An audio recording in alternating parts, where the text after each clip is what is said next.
Right, okay, I think we should start. Bismillah ar-Rahman ar-Rahim. Assalamu alaikum wa rahmatullahi wa barakatuhu. Brothers and sisters, welcome to the Islamic Courses Zoom session on revisiting Ibn Sina.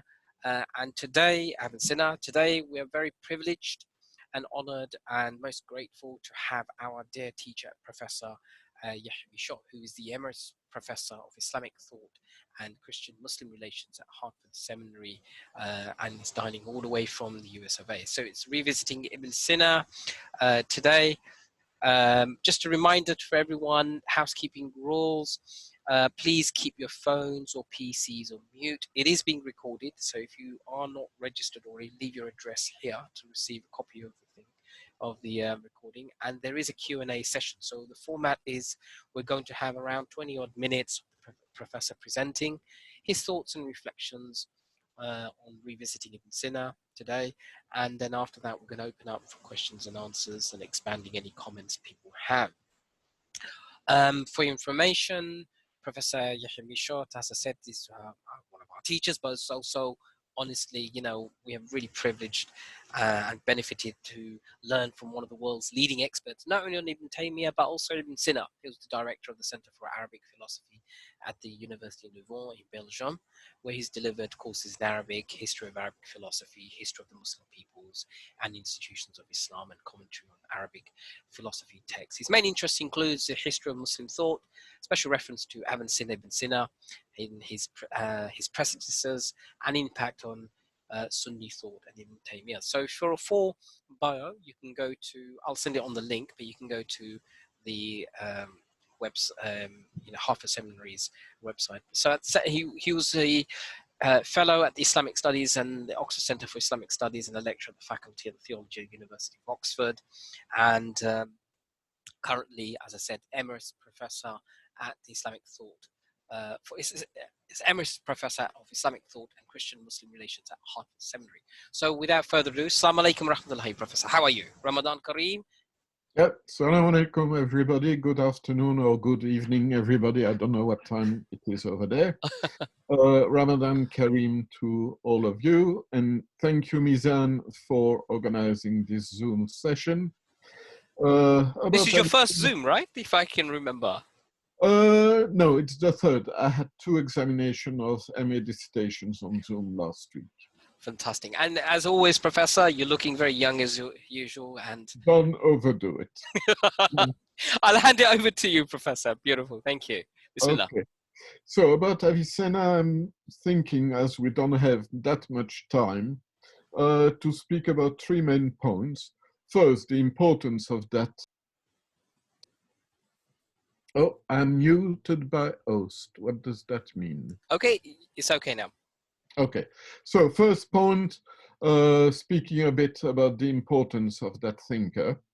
Then, second point, some problems in Avicennan studies that are ongoing. And a third point, as a way of concluding this session, will be drawing the attention to the importance of not ideologizing Avicenna, as has been said in some quarters during the last few years. So, if you agree with the program, we can start with the first point. Brilliant. The importance of Avicenna. You know, it's opening an open door, speaking about the importance of that thinker, because I usually consider that it's difficult to understand the last millennium of Islamic thought if we don't take him into account. Until Avicenna, people like Al-Farabi, the Ikhwan Safa, and others refer to Aristotle. After Avicenna, they somehow forget Aristotle and prefer to refer to Avicenna himself directly. And when we look at the influence that he had on the late classical period of Islam, on thinkers like Al-Ghazali or Ibn Taymiyyah or Ibn Arabi or Jalaluddin Rumi, it is obvious that all those currents, be it Sufism, Kalam, later Falsafa, were influenced by him. The studies that have been done during the last few years about El-Ghazali by people like Griffel, Garden, Juliansons, and others all go into the same direction, that it is important to read Avicenna if you want to understand what's really going on in El-Ghazali. For example, the Risala al-Hawiyya of Avicenna, which is one of his most Voltairean texts, in which he deals with prophetology and eschatology, was most probably read by El-Ghazali and influenced him in his own eschatological views, as you have them in various works. And so El-Ghazali might be considered as an Ash'ari in the Tahafut, because there it's an academic exercise, but he goes back to proper philosophy in the Ihya Ulumuddin, for example, in his Kitab al-Tawakkul, where causality, which he denies in the Tahafut, is reintroduced because he needs it. There is no religion without secondary causes and without acknowledging some agency to the human beings. And if we go to somebody else, a difficult customer like Ibn Taymiyyah, of course, the influence of Avicenna there is also present. In fact, it could be said that Ibn Taymiyyah has a love-hate relationship with Avicenna.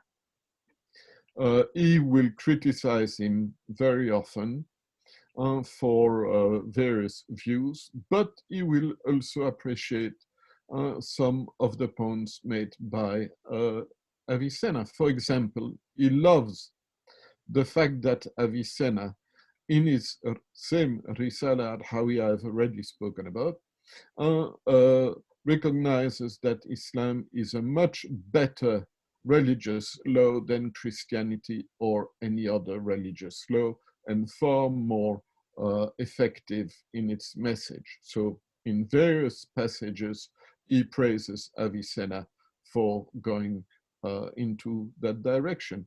And himself, as I had the opportunity to show while I translated his commentary on the Risala al-Hawiyya, says at some points that Avicenna is right against the Mu'tazili thinkers in his prophetology. The problem is, however, that at some point he eventually shares this same type of Mu'tazili theology.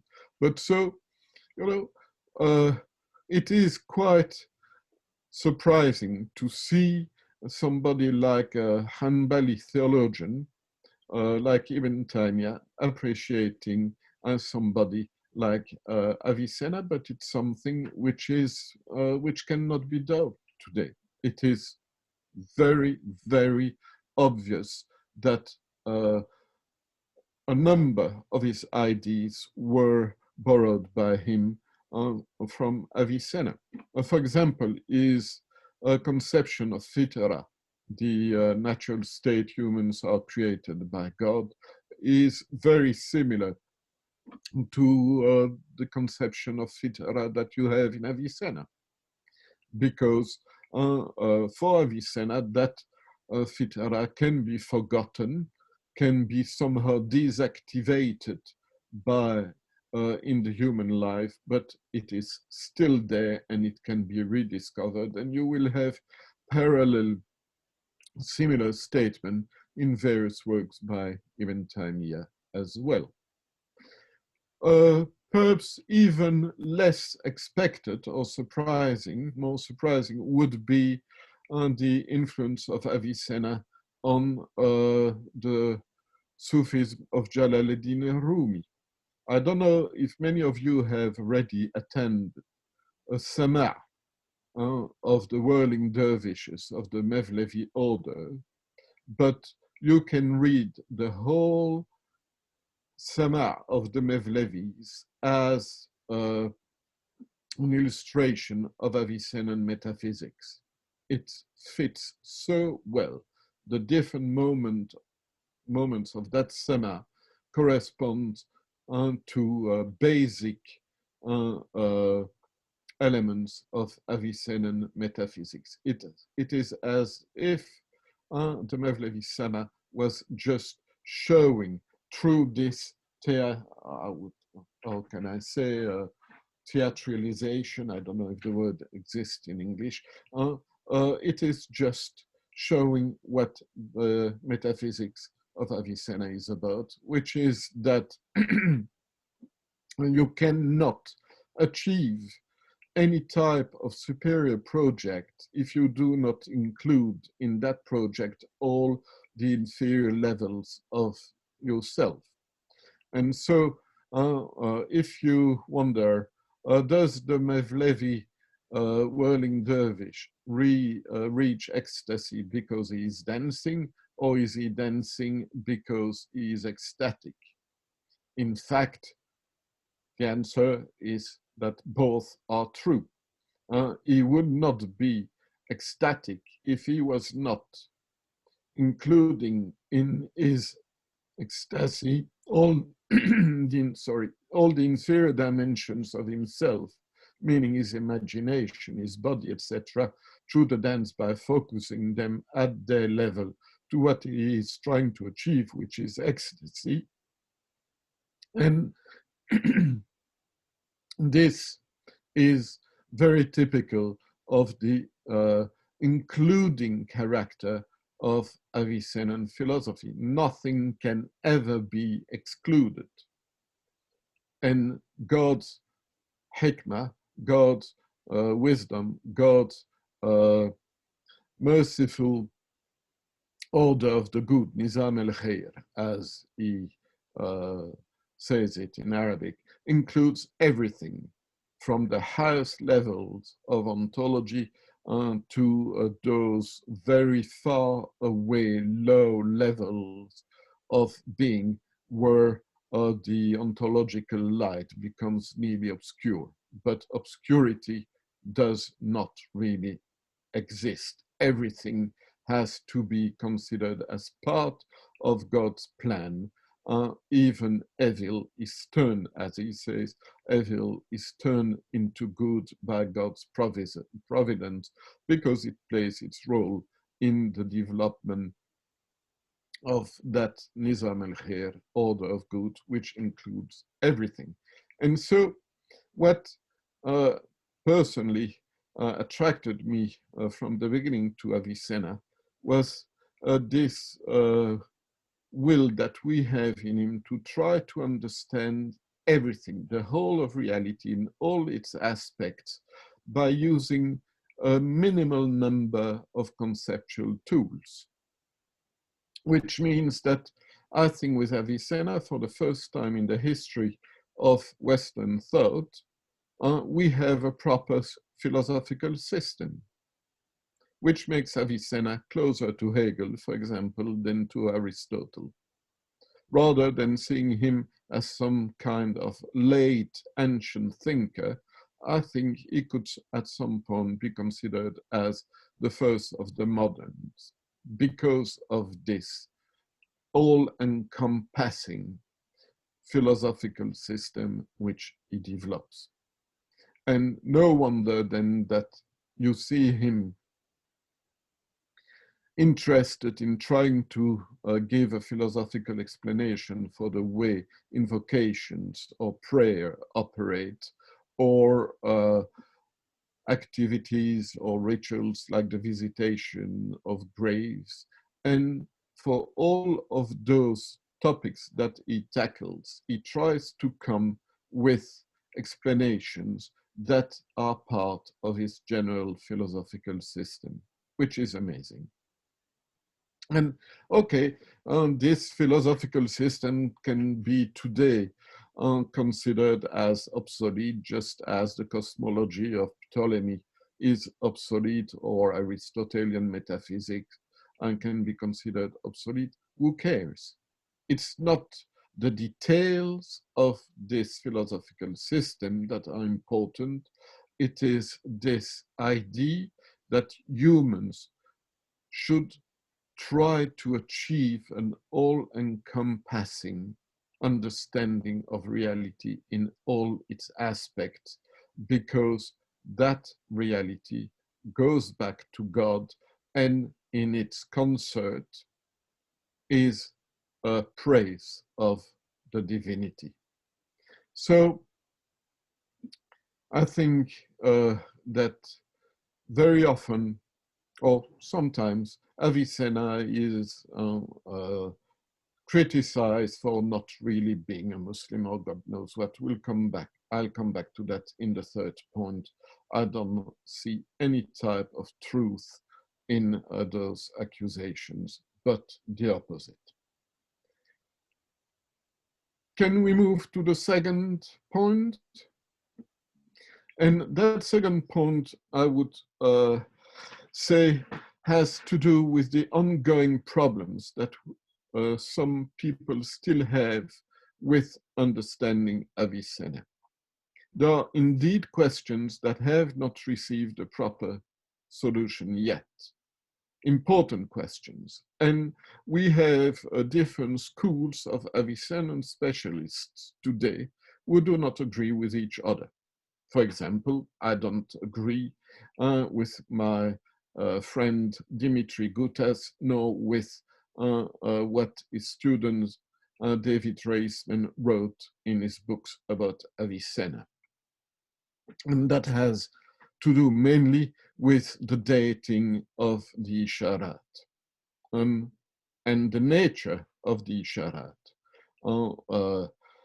Some people like Dimitri Gutas believe that the Isharat was the last work and the most important work written by Avicenna, whereas I've tried to demonstrate that it was in fact written much earlier as a textbook, as a philosophical exercise for Avicenna's beloved disciple Bahmanyar ibn al-Marzuban. And when we look at the Isharat as being written for Bahmanyar as a textbook, things become much clearer.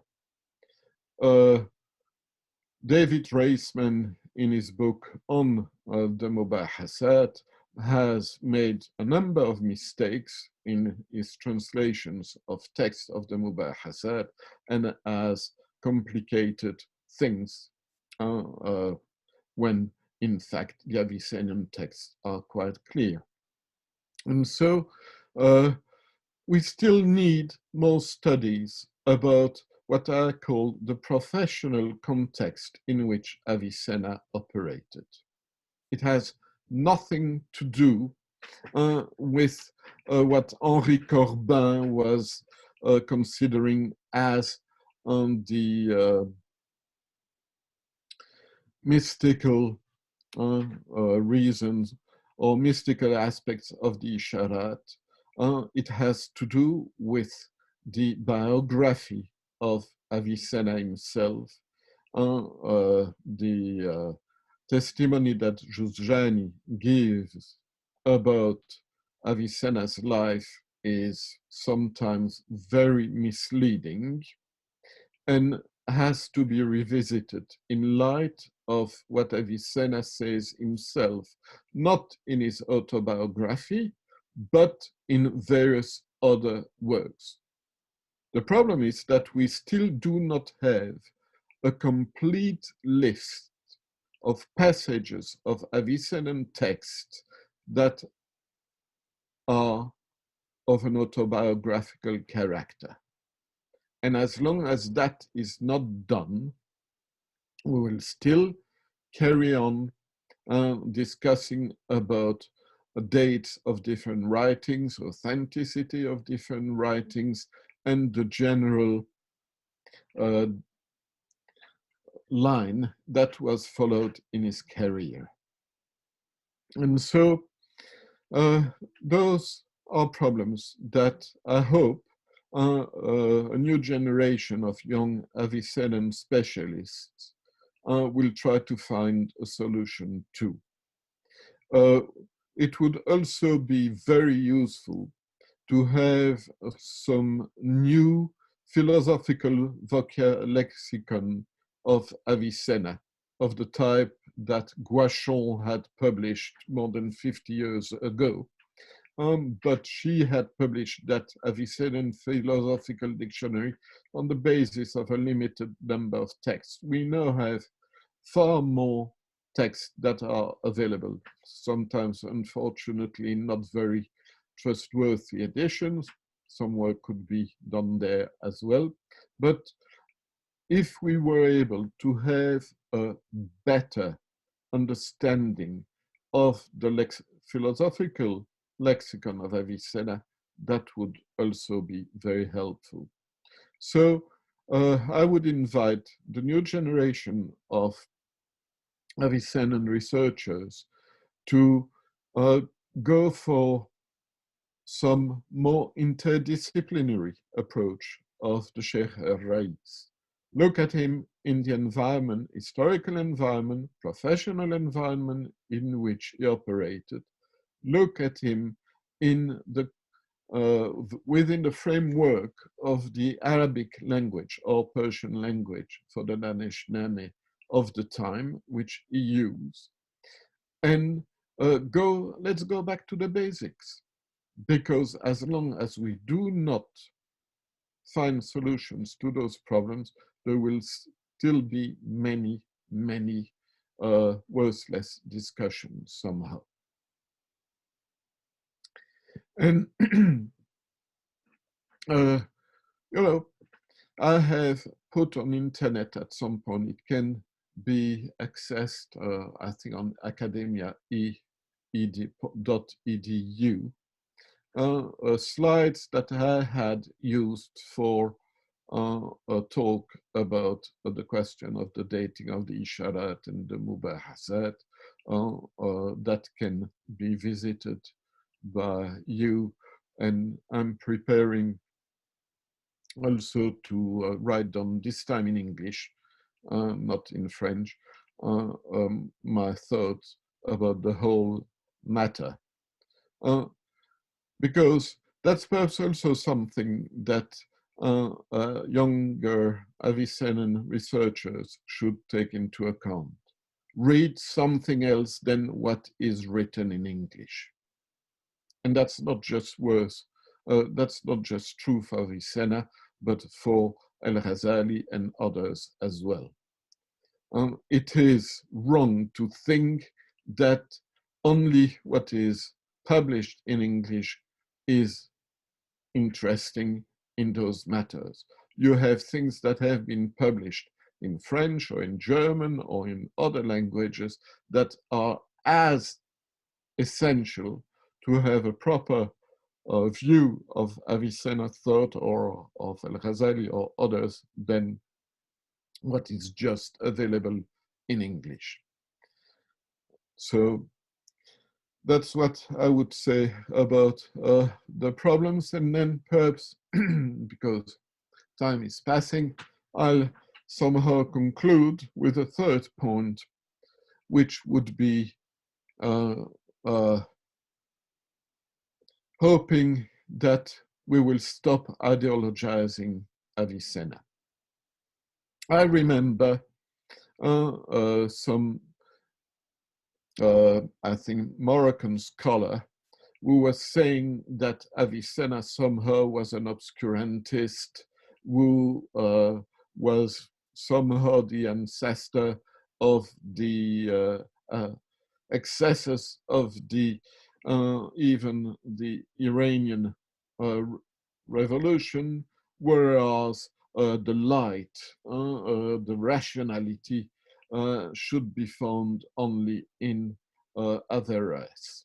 This is just ideology. It has absolutely no basis in history, but it is something that we see at work quite regularly.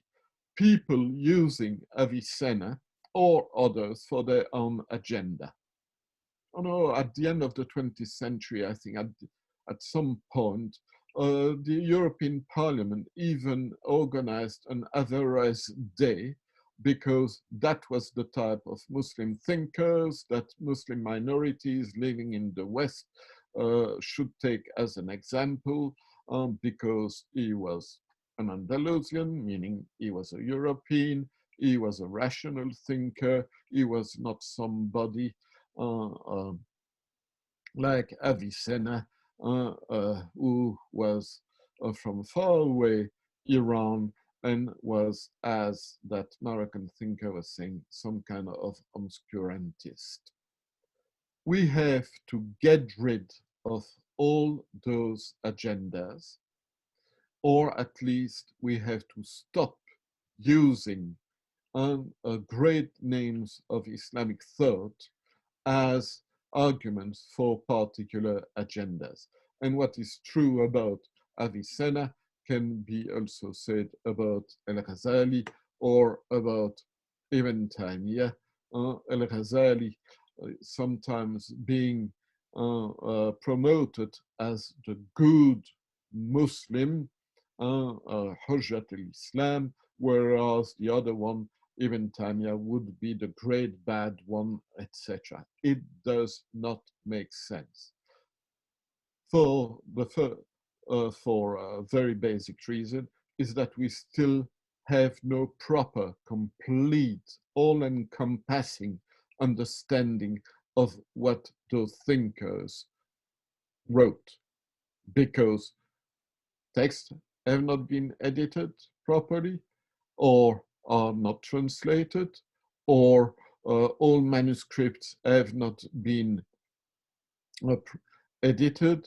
And so we have to be very humble at some point. Instead of saying things like Avicenna said, or Al-Ghazali said, or this is what Ibn Taymiyyah thinks, let's say, I read in this text by this one, this and this in this passage, and let's try to understand what those passages mean in relation not only to the career of those thinkers, but in relation to the environment in which they operated.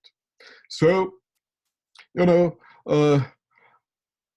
I'm no emeritus, I'm retired, which means that my main aim in taking part in this Zoom session is hoping that younger thinkers, younger Muslim and non-Muslim researchers will also do their homework in relation to those great ancestors of Islamic thinking.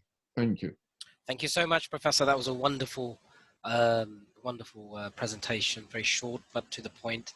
And obviously, time is always with these sessions. It's always going to be a short, just an introduction. Okay, we're going to open up for questions and answers, folks. If you want to put your questions on the chat, or you can speak directly.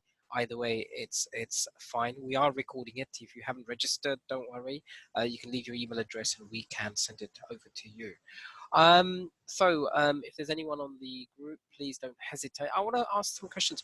I mean, from your experience, Professor, I mean, obviously you've written probably more articles and journals, books on Avicenna, and most of it's already in French, I'm assuming, right? So for us English folks, we're always going to we'll have to learn French, right? That's the only. Why not? Yeah, why not? Of course. Okay, and my own, when I read the Isharat, have you seen from your own experience in reading the Isharat? Does it get taught in any of the madrasas? Do any of the Muslims read, in some of the Darul Ulooms or some in Azhar? Or do you find that being taught, or do you think that being discussed? That's a question that you should try to answer yourself, because I have very little knowledge about that aspect of what is going on. I mean, because they talk about learning kalam, learning logic. I mean, there is a real renewed for kalam, renewing kalam and renewing things, and when you find that the curriculum is very, there's not really much there in terms of, okay, what is it, what text? As far as I know, and I might be wrong, Wallahu alam, texts used in madrasas or Muslim universities are generally later texts, not just about philosophy, but also about kalam. Who reads, for example, the writings of Abu al-Hasan al-Ash'ari himself? No, they will read much later commentaries, commentaries or summaries or developments of those texts rather than the original text. And I think that it's probably the case as well with the Isharat, apart from Iran, where indeed in Qom, in the theological schools of Qom, the Shifa of Avicenna was not only republished, they just parroted the edition that had been produced in Cairo, but his philosophy is still taught. Right. But I don't know the situation in the rest of the Muslim world. Sorry. But the in Iran, they will read it in Arabic, or will they read it in Farsi? Yeah, They read in Arabic. Okay, excellent. That's interesting. Okay, we've got some questions come through.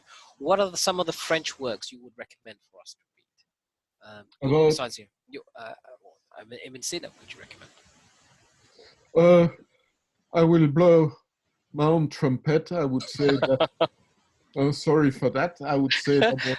And why not? Mashallah, you've done it for 40, 50 years. Yeah, absolutely right. You have a right. Value in my book La Destinée de l'âme selon Avicenna, which was the revised version of my PhD dissertation. As for Corbin, there is something at least we agree on, Dimitri Gutas and me, it's that every time or everything that was said by Corbin about Avicenna is really questionable. And I think, I don't remember who said that every new Avicennan studies is one more nail in the coffin of Corbin's Avicennan studies. Right. It's perhaps a bit extreme, but I think that there is a lot of truth in that statement. Right. We have a question. Why is it? Just because Corbin read Avicenna through the eyes of Sohrawardi, which is totally unnecessary. Right. But Sohrawardi was later, though, wasn't he? Yeah. Right, okay. But he's killed in 1191. 1191, right, okay, yeah. Is Professor Michot familiar with the text Avicenna and the Aristotelian left by the German philosopher Ernst Bloch? And if so, do you have an opinion on this book? I know of the book. I probably have consulted it, but I would not be able to comment intelligently on it now. Right, okay. We have another one, no problem. Do you think the mystical dimensions of Avicenna has been underplayed in modern scholarship? Excuse me, can you repeat? The mystical dimension of Avicenna has been underplayed in modern scholarship. No, it has been overplayed. Okay, it's been overplayed. It has been overplayed and along wrong lines. Why is it that people have opposed rationalism and mysticism about Avicenna, as he could not just be an intellectual open to spirituality? Right. That doesn't make him a Sufi, but that doesn't make him an anti-Sufi or not a Sufi. Right. Okay, because the Rizwan was saying this is the first time he's hearing that Avicenna influenced Rumi. That's the reason why. Another question: the great majority. That Avicenna influenced who? Rumi. Oh, Rumi lived in Anatolia. Then Anatolia was a center of a rich, culturally and economically rich sultanate, the Seljuks of Rome. And the influence of Avicenna had already been there on people like Ibn Arabi, Sadr al-Din al-Qanawi, and it's absolutely no mystery that Rumi knew about it. But as we know, the Sama' of the Mevlevi dervishes was probably not created by Rumi himself, but is a later development in his school. But that Sama' is itself very influenced by Avicenna's metaphysics. I wrote something about it ages ago in French for when I had been invited to attend the Rumi yearly festival in Konya. And the article can still be found on the internet. I think it's an Avicenna, une lecture avicennienne du Sama Mevlevi. So an Avicennan reading of the Mevlevi Sama. Sorry, it is in French. It's in French. No, it's fine. I'm sure we can learn French. We've got Leanne. She's going to ask a question. Bismillah. Thank you so much, Brother Mizan. Assalamu alaikum, Professor Miso. Good to see you. Salam. You can see me. Nice to hear from you. I have one question. Before that, thank you so much for the lecture. Always entertaining and enlightening. You mentioned about the influence of Ibn Sina on Sufism. Could you please elaborate more on that? Like, in what theoretical aspect? Also, I learned that, or I heard that Neoplatonism is said as influencing Sufism, while, you know, so far as I know, Neoplatonism and Ibn Sina come from two different streams of knowledge, like Platonist and Ibn Sina. So yeah, what do you think about that? Thank you for the question. I'll leave Neoplatonism out because I don't know that much about it. And there is enough to be said about Avicenna. Of course, what first must be remarked is that Sufism is a very multifaceted reality. So when I said that there is an influence of Avicenna on Sufism, I should have been more explicit. And I should have said on some forms of Sufism. But what I've called the inclusive character of Avicenna's metaphysics somehow opens the gate to what will become Wahdat al-Wujud, and also opens the gate to what will become, in some types of Sufism, antinomialism. And we have testimonies about that already with Ibn Ghailan al-Balkhi, one generation after al-Ghazali, who says that in that case it's not just Sufis, but it seems to be everybody in Central Asia. People say that there is no evil anymore because everything is part of God's all-encompassing misery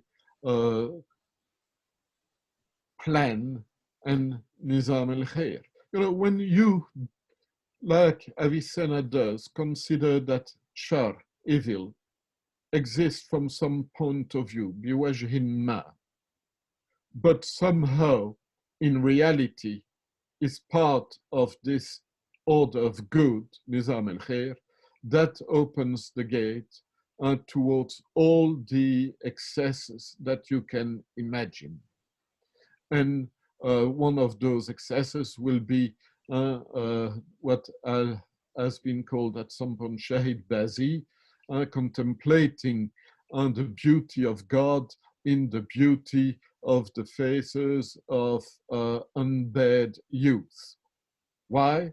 Because, you know, God's beauty is manifested in everything, and it is more important to see this beauty and then to mind about the dangers that there could be in that type of contemplation. Things like that can be traced back to Avicenna. He's not the only source of those developments, but I think he played a great role indeed in leading towards such types of Sufism later on. Amazing. We're getting a lot more questions come through, interesting ones as well.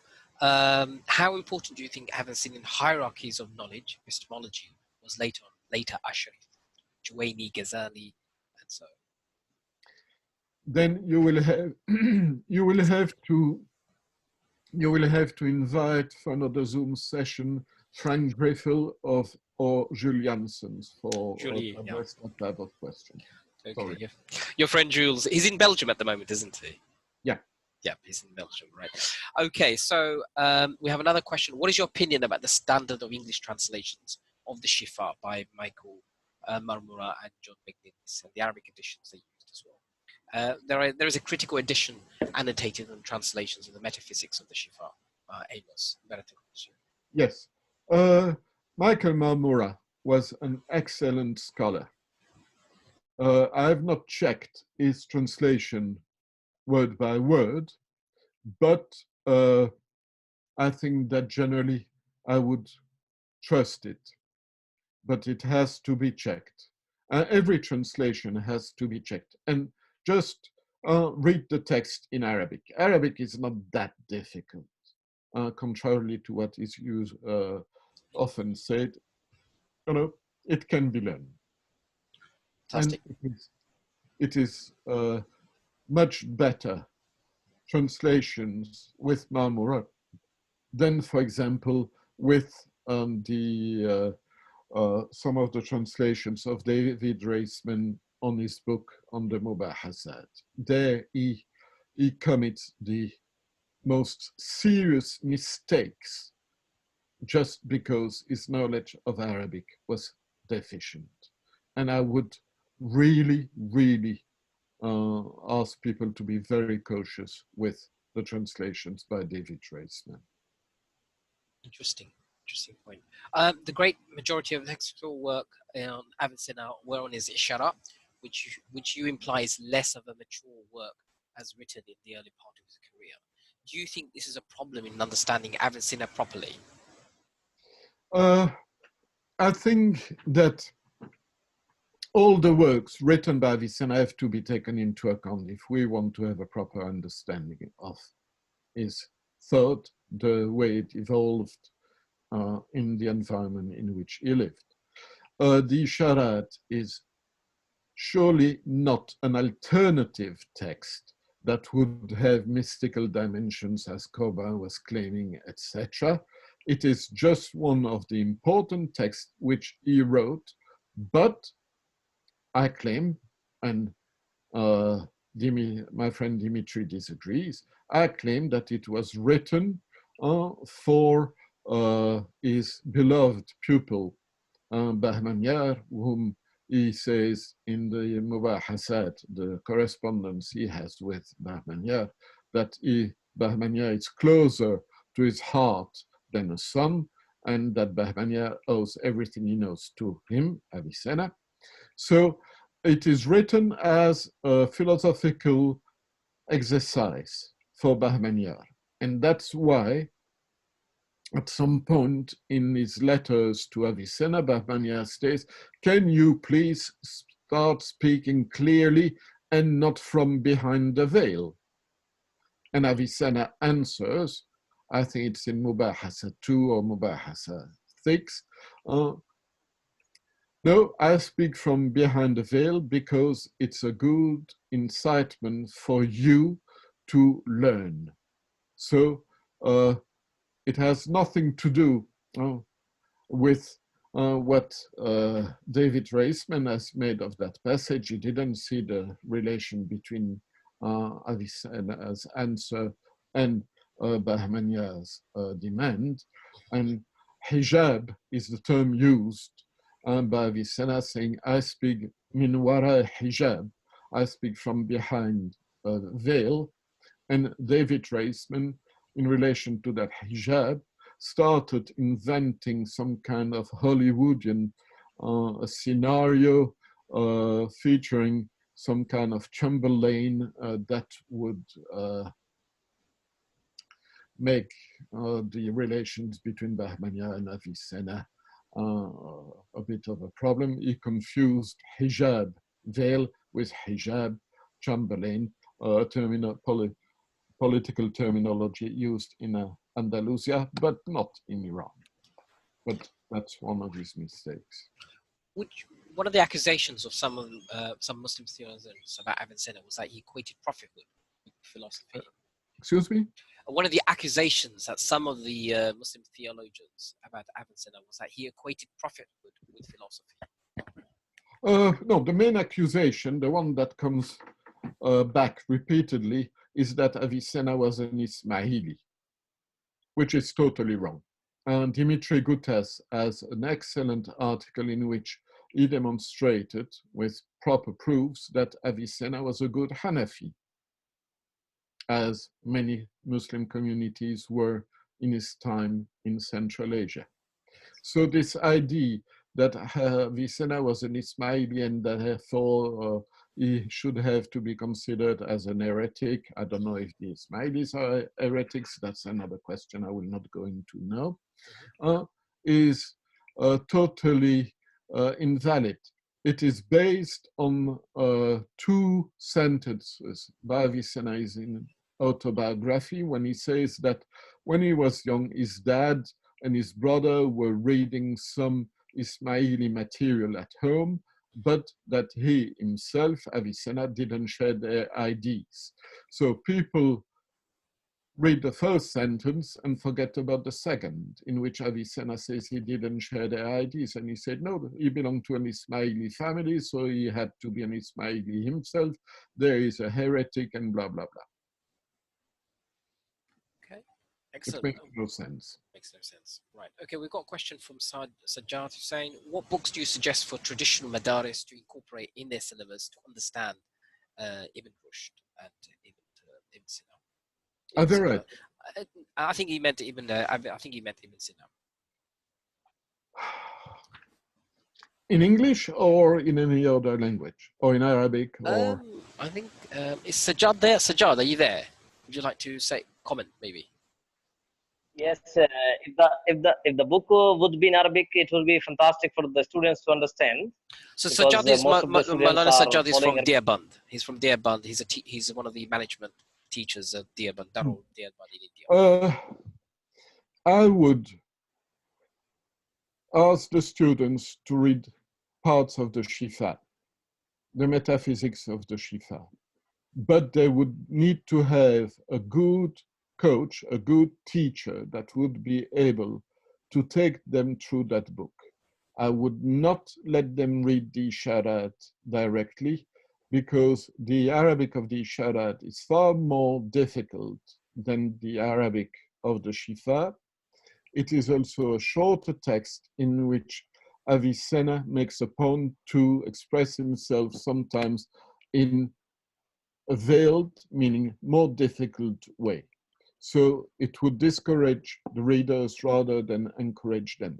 But texts like on the end of the Shifa, of the metaphysics of the Shifa, which deal with prophetology and eschatology, those texts are quite accessible and they show Islamically important aspects of Avicenna's thought. So I would suggest people start with those texts. Fantastic. Was that okay with Sajjad? Hello? Thank you. Yep, thank you. Thanks. You're welcome. And just going through more questions coming through. Okay, so we got, I mean, the Avicenna stuff it's not easy stuff, but at the same time, what would you recommend for a book to engage in the interests of younger readers or non-scholars, lay people to interact with, intellectual giants like I would not go for one in particular.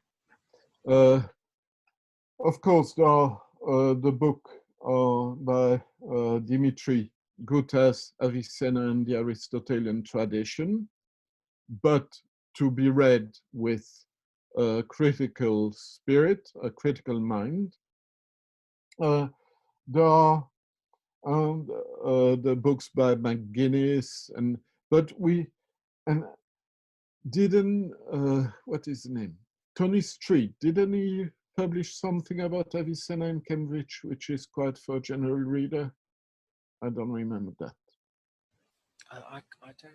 I mean, there is something in the Cambridge Philosophy Mm. Encyclopedia, but No, that's, I don't. there are a few books Yeah. introducing Avicenna, but I would say the easiest way probably is to look at the articles Avicenna in the Encyclopedia of Islam or the Iranian Encyclopedia. There you will have a short and quite general approach to Avicenna with a number of further bibliographical references. Sure. You made a comment on the influence of Avicenna on Ibn Taymiyyah. On Ibn Taymiyyah, some of the influences of Avicenna on Ibn Taymiyyah. Could you expand on that? Further elaborate on that? Was Ibn Taymiyyah more Avicennian or more Averroesian? Would you say? Which doctrines do you think? You know, to ask if he is more Avicennian or Averroesian, etc., I would not go into that question. The fact is that Ibn Taymiyyah read so many of those philosophers. He has writings concerning the metaphysics of Aristotle. He read Al-Farabi, he read the Ikhwan al-Safa, he read Al-Ghazali, he read Fakhreddin Razi, he read Avicenna. We have with Ibn Taymiyyah, you can expect everything from a late Hanbali theologian like him.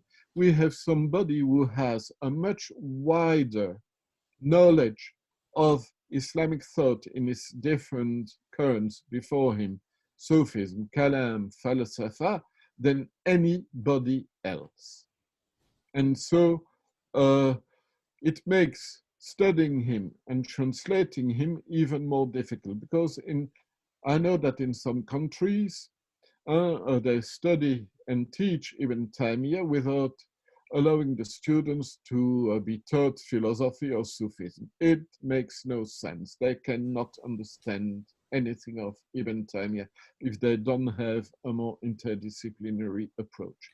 Because the guy was criticized by some of his fellow Hanbalis for devoting too much time to other things than fiqh or hadith or Quran or the religious sciences in the narrow sense of the word.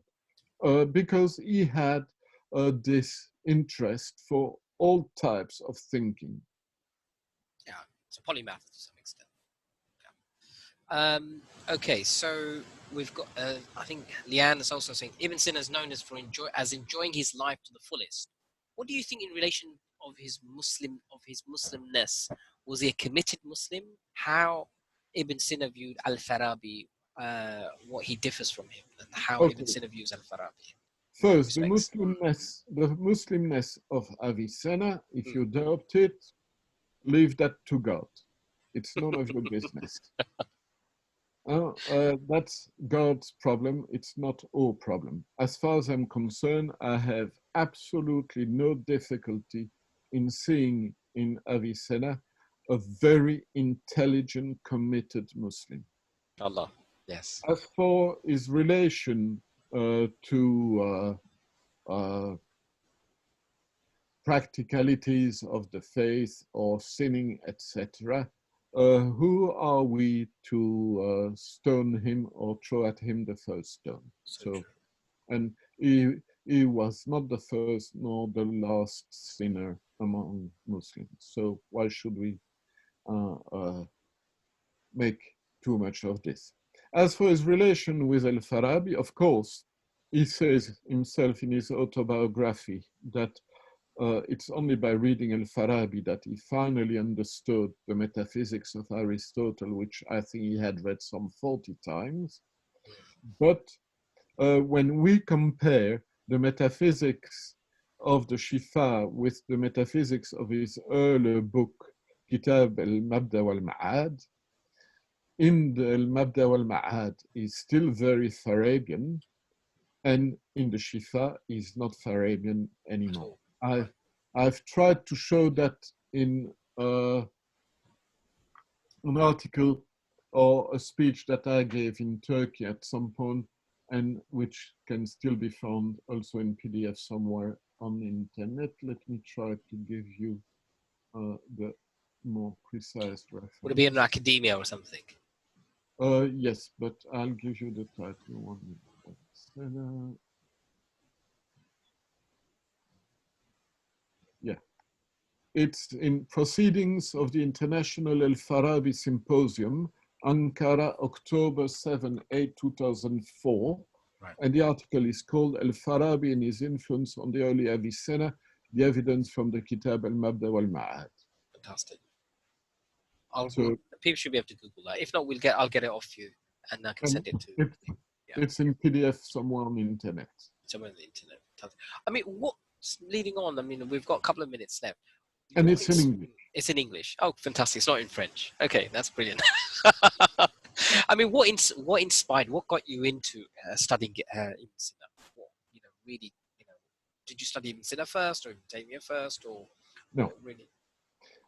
When I was a student at Louvain University in the Faculty of Philosophy, I had as supervisor for my licence thesis, the equivalent of a master, Simon van Riet. Simon van Riet was the professor of Arabic philosophy at Louvain University, and she's famous for having been, she's dead now, having been the editor of the Avicenna Latinus, meaning the Latin medieval translation of the metaphysics, psychology, and other parts of the Shifa, which she was editing critically, this Latin translation, and her work was wonderfully useful because she was providing Arabic Latin lexicons for all the texts that she was editing in Latin. And it showed that some parts of that Latin translation of the Shifa was better than the Arabic edition of the Shifa, because it was preserved in manuscripts that were earlier than any of the manuscripts that we have of the Shifa. And so her Latin translation helped George Anawati, for example, to correct part of the Arabic edition of the Shifa published in Cairo. And so it is her, Simon van Riet, who suggested that for my MA dissertation, I work on Avicenna, and so I did. And I did that for my PhD later on as well. And I don't regret it. Wow, so that's an amazing, I mean, you've had to learn a couple of languages as a result of this.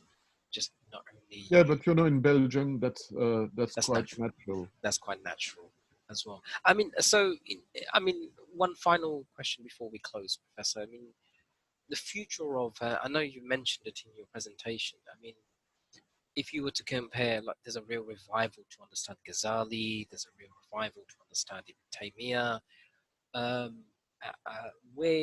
If you were to see the same emphasis or passion for people to understand it in Sina, what are your thoughts on this? I mean, do you think we all know it's majorly lacking? What are the major challenges besides people just being interested? There's not enough scholars, or there's not enough interest, or is it really difficult? In the Muslim world, they have other priorities very often today than going into philosophy.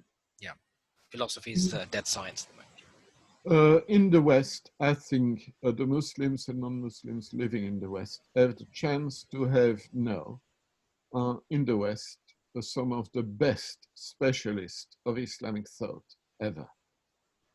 And so just go around, do your homework, see who is teaching where, and try to get in touch with them.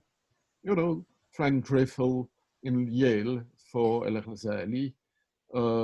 Dimitri Gutasno, I think, is retired, but you have McGuinness in Montreal. So you have specialists of those different thinkers in different Western universities, and they have more resources available for their research than many of their colleagues in the Muslim world.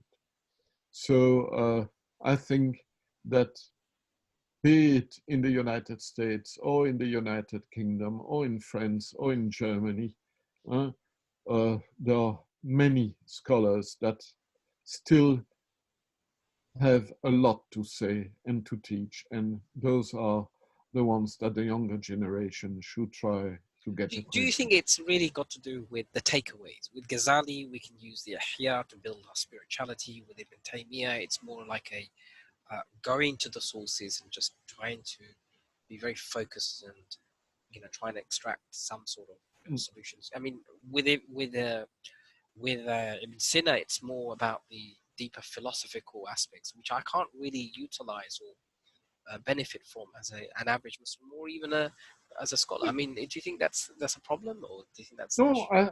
I would say for Avicenna, it is this conviction he has that the whole of reality can be explained because it is the manifestation of God's mercy and God's wisdom and God's goodness. And we have tried to achieve as much as we can an understanding of that system of good. Right.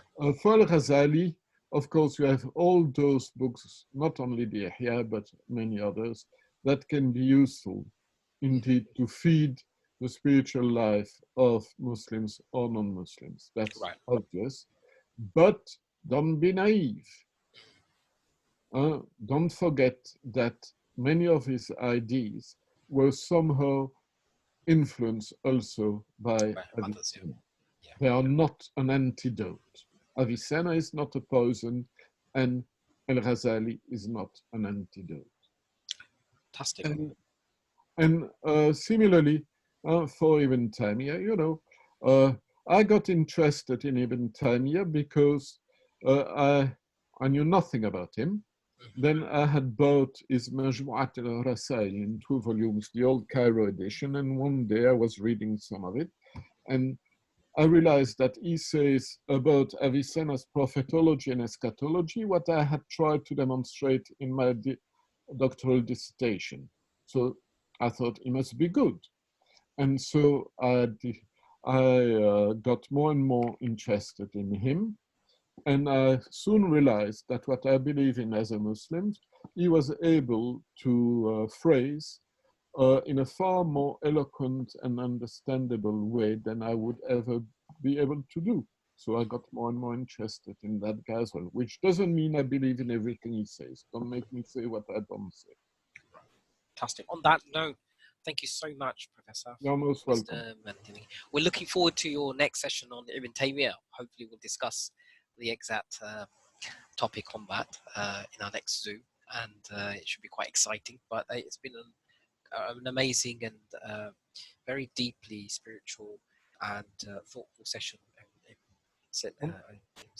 you so much again. So on that note, make dua for us on just Ramadan, inshallah, and we hope to see you in the next session. Thank you so much, folks. Inshallah, and I thank everybody for attending and you for organizing it, and hopefully it will have been helpful. And I wish you all a good end of Ramadan. Wa hayakumullah. Assalamu alaikum.